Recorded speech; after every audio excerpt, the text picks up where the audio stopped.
Yo, what's good, YouTube? It's your boy Avexys. In this video right here, we will be giving you the best settings across multiple Gears of War titles so you can have the best chance at improving before Gears of War Reloaded. These settings will most likely be usable for Gears of War Reloaded as well, but of course, we'll be making an updated video when that game drops. So we're going to start through Ultimate Edition because that is what the game is going to be made off of. And let's get this going. Now, as you can see, your boy has the invert y-axis, invert x-axis off. You know what I mean? We don't need to be going, going down to go up, down, left, right. You know what I mean? All that. We don't need that. We need the default for that. Look sensitivity 30, target sense 28, zoom sense 28. Okay. Now, in other titles, you're gonna see that's gonna be a lot lower. But because it's such a slow game, the sensitivity actually does make up for it, and it allows you to react if somebody does bounce behind you or is behind you. And I will say that 30s in this game feels a lot slower than 30s in like a Gears 4, Gears 3, Gears 5, So with that being said, you want to start the look sensitivity on 30. That's just simply how you look around. That's when you're just full third person, you know what I mean? You're looking at your entire character. You just turn your screen, simple as that, without ADSing, okay? Now, when you go to target sensitivity, that is your first ADS. That's when you're looking at your shotgun, your Lancer, your pistol, when it's not zoomed in, your long shot. And I'll always, throughout any game I play, I always like having this a little bit lower, if not even, I will say. And a good range for all three of these target sensitivities, or all three of these sensitivities in general, is you want to stay above like the 24 mark to have like, a really good shot at being accurate, to be able to keep up with the faster paced players. So I keep mine at 28 to feel like it's a little bit slower when I aim down, so I can have a little bit more focus on it. And that's pretty much it for that. Same thing with zoom sensitivity. You can actually lower this even more if you want to, because I would say that the lower you go, it kind of feels great for the pistol, because the pistol is very overpowered in the Gears of War UE. And in Gears of 5, it's not as OP, but it's still good to have a slower zoom sensitivity for that as well. But I will say that when you're sniping and players are, bouncing back and forth between walls, that could be a little bit more difficult. But since you'll be using your pistol more than your long shot, you kind of decide which one benefits you more. Vibration off. This right here is fully preference. All right, you don't have to copy this one. I just simply like having vibration off because this game, like, it gives a lot of strong vibration cues when you like hit covers, you shoot the shotgun, you get hit, you're lancering. I don't like feeling all that. You know what I mean? I feel like I'm more visual. Maybe this can help you a little bit more in 5. It can help you get the muscle memory down for like certain timings. Other than that, I keep mine off because I'm just used to that. Now, control scheme. All right, this is honestly probably the most important one, besides the numbers for the sensitivities. And I will say, man, this game, out of all the Gears games, I think this game is probably the most demanding when it comes to playing on alternate. Not only is alternate easier to get used to in this game when it comes to like bounce times and stuff like that, but because it's so slow and the punishment of misrolling and things like that is much higher. It is much greater than it ever will be, okay?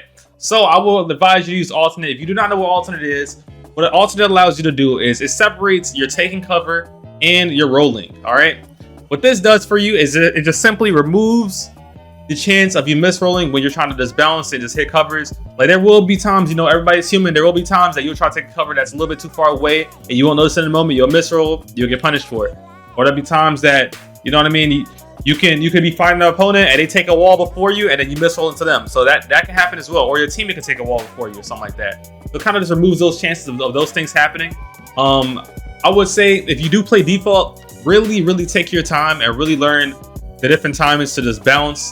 The different timings or not timings, but the different spacing between covers and all that. It takes a lot more just constant thought about moving. But alternate, like I said, you will learn that playing alternate in different games is actually a lot harder. Simply because you kind of have to relearn how to move because it doesn't feel the exact same as it would on default. So like the timing of you moving your left stick and pressing A is going to feel a lot different playing alternate on like a 4 or 5 rather than UE. UE is like the closest one to playing on default. Now sticks, I keep my sticks on default, keep my triggers on default. Omni evade is another like pretty cool setting. I will say, I'm just debunking the myth. Some people think that you have Omni evade on, it actually gives you more opportunities to misroll, and that's just simply not true. But what happened instead is that you will still misroll, but your roll will look very odd. It'll look like you rolled into a cover because those diagonal options are not available. That is what omnidirectional evade is. It allows you to have diagonal options. So you can go diagonal right, diagonal left, diagonal back right, diagonal back left, okay? when you're rolling. So that can be very, very useful when it comes to resetting yourself, going back into covers. So I could also kind of recommend this setting to be on as well, especially you are playing on alternate as well, because you will notice that like sometimes you'll take wide on an opponent, you press LT, do once, and you can instantly like roll directly back right into the cover you just came from. So this could be very beneficial and very useful. Now, with that being said, that's kind of gonna end our settings on Gears of War UE. The game settings, things like that, all those become completely preference. Now, Gears 5, we will have more of those settings. Let's switch over to that game right now. If you guys have watched all this part of the video, make sure you comment, subscribe for your boy. I appreciate you guys, and let's get ready for Gears Reloaded. One more thing, what I also do think is helpful. Here are my graphic settings with me playing on PC. Now, I will say that off rip, some of you guys do not have the 1440p screen resolution available simply because you don't have a monitor like mine. I have an Asus, PG279 QM or something like that, 240 Hz, 1440p IPS panel, and 1440 just makes the game look as clean as possible. If 1080 is your max, absolutely use 1080. You want to use whatever is native on your PC. It will, stop screen tearing, things like that from happening. So I will run that. Full screen, keep full screen on. I will say that this game is very different because I notice when I tab out and I use any application that is under the monitor that I'm playing on, it will fully exit me out of the game. Not exit me out of Gears of War, but I mean if I'm in the game, in any type of lobby, it will kick me from the lobby. It's very weird. I learned that pressing Alt Enter is to minimize it. Minimize it does help that to not happen. VSync, you always want to keep VSync off. You want to have the maximum frame rate on this game. I heard that there are certain bugs on this game that have to do with frame rate when it's not on unlimited. So I haven't even learned them simply because I've been playing unlimited from the get-go, and it feels very good. The game looks very smooth. Brightness, this is your preference. I keep mine on 6. Everything looks great. Everything else though, you can pretty much put on low and off. And that just gives you the maximum amount of frames available that your PC can pull. So if you guys want to also see your frames as well, put the FPS display on, and you'll be able to see it in the top right corner. As you can see here, is currently I'm in the lobby. It says nah, it's always be like that in the lobby because nothing's really moving. So yeah, you can pretty much put everything to low. Besides that, I keep my texture quality just on medium, just because when I'm streaming and stuff like that, it makes the characters not look like Play-Doh. So I try to stay away from that just for the viewer experience. You know what I'm saying? But if you're looking for strictly just performance and more performance, everything on low, everything off, and you'll be looking great and getting maximum frames of this game. Now we move on to Gears 5 settings. All right, now you will see that here I also have classic auto on, but the difference between my classic auto and that one is I have my control remapping on. All right, this turns your classic auto to feel like default again, and the advantage of playing on this instead of the regular default without this control remapping is that it feels a lot more responsive, a lot more more responsive. It feels like you can slide and hit covers a little bit further than you could on default. And overall, it's just kind of a better experience of default. I think that default was made with bugs, input lag, and things like that. And I actually was told to use this by a dev at the time too. So this kind of helps you work around default feeling a little bit slower than it would on other games or other Gears games. And I would just prefer you guys use this or classic alt.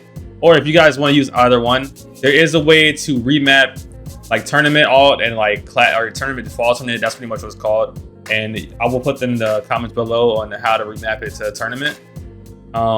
Tournament is pretty much that you press LB to wall bounce instead of pressing A. This kind of makes it where you don't have to play a claw or paddles in order to press your buttons and move your screen at the same time, pretty much.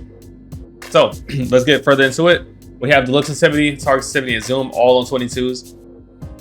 Now I know I did say when I was on UE that I would like to have them a little bit lower, but this game is a little bit different simply because that 22 is already pretty low, and it's already a faster paced game, which I won't say is it is faster paced, of course, but the animations kind of make it feel a little bit faster than it really is. Gears 4 is actually faster than 5, and you honestly just play these settings, it feel pretty nice. Or anything around, I would say the 20s to the 26s. Anything above that can get a little too quick, and it'll start making you a little bit more inaccurate.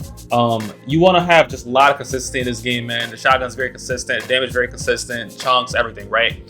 So with that being said, consistency rules king. You don't want to be hitting every single shot that you can. Lower sensitivity is great.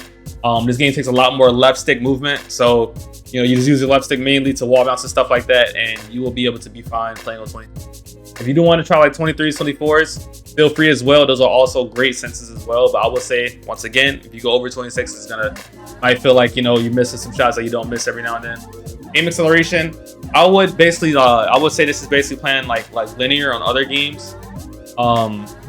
It basically kind of has like a curve that, you know, it accelerates faster the higher it's on, and I like having mine as linear because it'll make like 30s even feel slower if I play aim acceleration all the way down, and it'll take a while for my character to build up to reach 30 sensitivity. Very weird, right? It could feel like more consistency as well. So just play it on 10 and then work sensitivity out from that point on. Dead zones, Gears UE doesn't have a dead zone option, but I am 99% sure that Reloaded will. Zeros is always going to be the best dead zones, guys. If you can play on zeros, play on zeros, okay? This allows you to have the highest range of motion, the most responsiveness with joysticks as well. But the only thing is, right, if you do have stick drift, you will only want to touch your inner dead zone. You don't need to touch your outer dead zone if you have stick drift, okay? You only need to touch your inner and just raise it up by 1 until it goes away. Now, there are some people that do not mind a tiny bit of stick drift because in certain games, that little bit of stick drift will constantly keep your aim assist activated, okay? So with that being said, that is completely up to you. I'm pretty sure Reloaded might have a strong aim assist tuning off rip just because there's gonna be a lot of new players and stuff on the game like that. So you might want to have your dead zones on 0, even if you're, you know, you have a little bit of stick drift, but you have too much, that's kind of unbearable. It's kind of hard to keep your aim centered on certain things. Definitely raise it up at that point, right?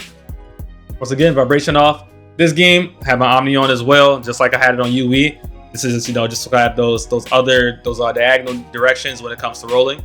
Analog movement and cover, I've kept this on off. I haven't really understood exactly what this meant. I think this is a little bit like you have to move like your left stick, left and right, and it kind of makes you move like, I don't want to say faster, but it kind of like helps you with the directions that you want to go. But you gotta move it that way before you start really running or something like that. Now sticks, triggers, everything default. Button time challenges doesn't matter as much. I keep this on quick taps.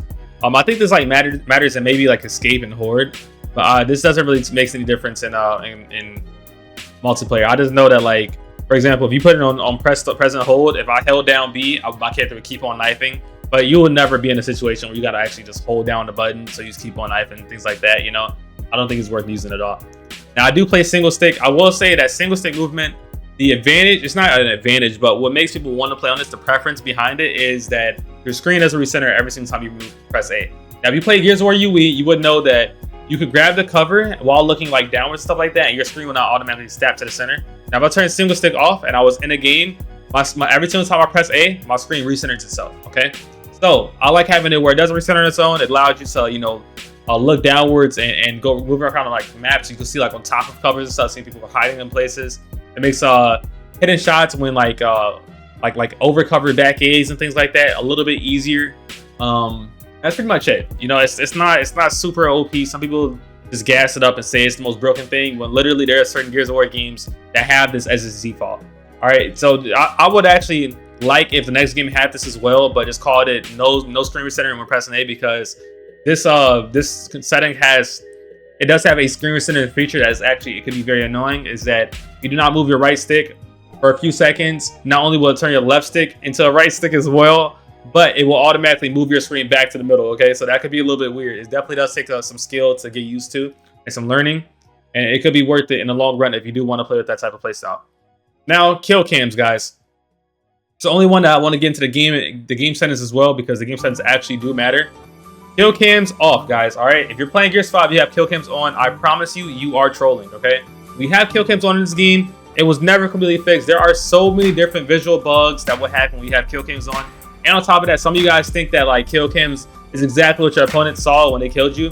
And the only thing that is accurate on your opponent's kill cam is what your character was doing, all right? It is server side, it is not client side, meaning it does not absolutely replicate exactly what your opponent saw on his screen. There'll be a lot of times where kill cams will look completely fake, and it's like, to you, it's gonna be like, what the hell is happening? And that is not, I promise you guys, that is not what they saw, okay? So keep them off. There's no reason to have them on. Doesn't really do anything for you. It actually stops it where like you kind of can lose track of the game by looking at the kill cam instead of watching your teammate's screen and still know what's happening. So when you run off spawn, you'll know exactly who you are and things like that, you know? But no reason to really have them on. Keep them off. Automatic reload, you keep this off so your gun starts reloading once you empty a clip. It's smart to have it on. Aim assist keeps it on. Disable yanking versus. I personally do not never yank people because it is super easy to counter, especially when we're playing against like high level players like I am on a normal. Pressing B when somebody tries to yank you over cover. It's so easy, right? And what this also does, that I noticed, is that there's sometimes that you'll try to like pick up your teammate or pick up ammo along cover, and they'll make you yank up over the cover. So put disable yank on. If I really don't think it's useful. Maybe if you play like, you know, a horde or something like that. I don't know if you use that. That could be up to you. Versus X-ray, definitely have this on. You want to see your teammates through walls and stuff. It's just an advanced TACCOM. TACCOM as much as you can as well. That's a little, you know, smart tip throughout the video. Enable pickup spotting while playing versus. This can help you as well. That is up to you if you want to play this. I think it's like for spotting weapons and things like that.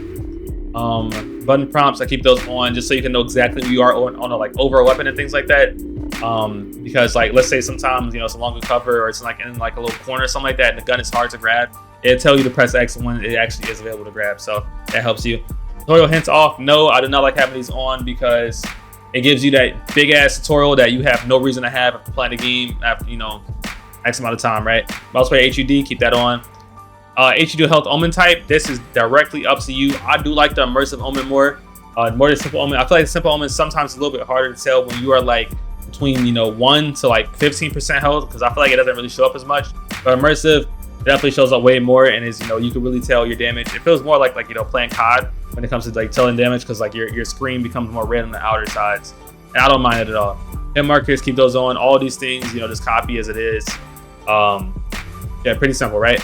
Text chat, this you can turn this on and off. Some people get toxic in the text chat, you know. Pretty sure you guys know about this already, so do that, do what you will with that. Now let's go to the video settings. All right, once again, I have them 1440p because that's my native resolution.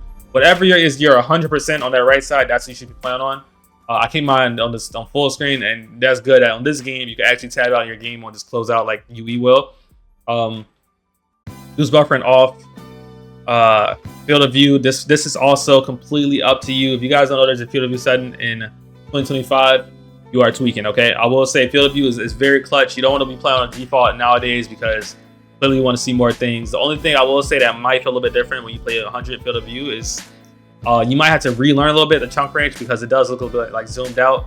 So it's something to learn for sure. There's something to get like to adjust to. Not really learn, but just adjust to pretty much. Everything, once again, guys, having everything on low and off and low and off. Performance for animation quality. This is literally just going to give you the maximum amount of frames available. Okay, this is fully for performance purposes. If you like your game looking pretty, then by all means, try to move it up to try to move everything up to medium and stuff, and then slowly go up. These settings at the bottom are actually pretty important. I've noticed a difference in how my game feels when I have like async compute and tile resources off. So I would definitely tell you to put these on. Okay, out of all the settings, these are probably the ones that you want to have on.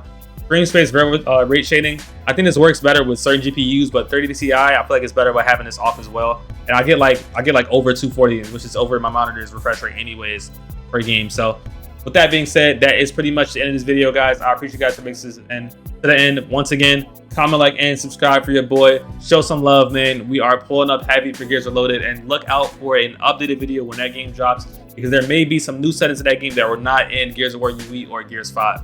You can also copy all the Gears 5 settings as well for Gears 4. And it will feel just so like there's just certain things like single stick and yank it and stuff like that that's not gonna be in there. Other than that, I hope you guys enjoyed this video. And I will see you guys in the next one. Peace out.